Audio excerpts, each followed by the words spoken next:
5 বছর আগে প্রেমিকা আসমা আক্তারকে ধর্ষণের পর হত্যার দায়ে প্রেমিক মারুফ হাসান বাঁধনের মৃত্যুদণ্ডের আদেশ দিয়েছেন আদালত। 27 ফেব্রুয়ারি ঢাকার নারী ও শিশু নির্যাতন দমন ট্রাইব্যুনাল 5-এর বিচারক মোহাম্মদ শামসুল ইসলাম এ রায় ঘোষণা করেন।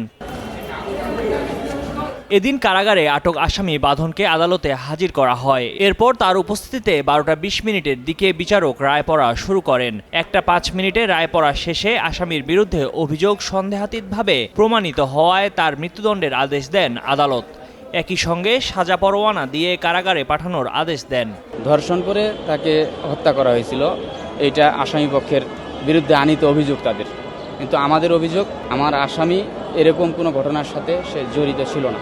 আমরা এটা আজকে যে সাজা দিল, এই সাজায় আমরা ক্ষুব্ধ। আমরা উচ্চ আদালতে যাব। মামলা সূত্রে জানা গেছে বাঁধনের সঙ্গে ভুক্তভোগী আসমা আক্তারের প্রেমের সম্পর্ক ছিল। 2019 সালের 18ই আগস্ট তারা পঞ্চগড় থেকে পালিয়ে ঢাকায় চলে আসেন। তারা কোনো আবাসিক হোটেল না পেয়ে কমলাপুর রেল স্টেশনে অবস্থান করেন। এক পর্যায়ে বলাকা ট্রেনের একটি পরিত্যক্ত বগিতে তাকে নিয়ে যান বাঁধন। সেখানে আসমাকে ধর্ষণ করেন তিনি। আসমা চিৎকার করলে তার ওড়না দিয়ে গলা পেঁচিয়ে ধরে হত্যা করেন বাঁধন। এরপর বাঁধন ফের পঞ্চগড়ে ফিরে যান। ট্রেনের বগি বুঝে নিতে গিয়ে ওই বছরের 19 আগস্ট সকাল 9:30টার দিকে লাশ দেখতে পান রেলওয়ে সংশ্লিষ্টরা।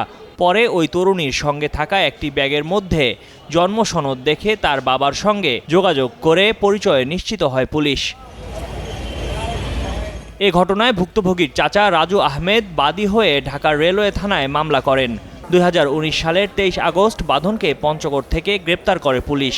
এরপর থেকেই তিনি কারাগারে আটক।